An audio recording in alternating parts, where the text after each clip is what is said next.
નમસ્કાર મિત્રો, અમારી પીઆર ગુજરાતી ચેનલમાં તમારું સ્વાગત છે। ગુજરાતમાં મેઘરાજાએ 2 દિવસથી વિરામ લીધો છે। બીજી તરફ હવામાન વિભાગે 2 દિવસ રાજ્યમાં વરસાદની આગાહી કરી છે।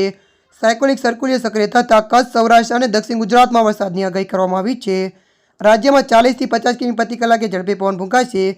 આ ઉપરાંત અમદાવાદ અને ગાંધીનગરમાં 4 ડિગ્રી સુધી તાપમાન રહેશે। ઉત્તર અને મધ્ય ગુજરાતમાં તાપમાનનો પારો ઉંચકાશે। આ ઉપરાંત રાજકોટ, અમરેલી, ભાવનગર, જૂનાગઢ, સુરત, ડાંગ, તાપી, વલસાડ, નવસારીમાં વરસાદની આગાહી કરવામાં આવી છે।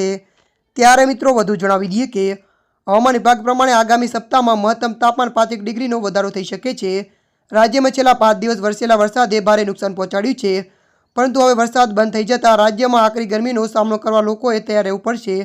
આજે અમદાવાદ, રાજકોટ અને કચ્છમાં 4 ડિગ્રી વધુ તાપમાન નોંધવાની શક્યતા છે।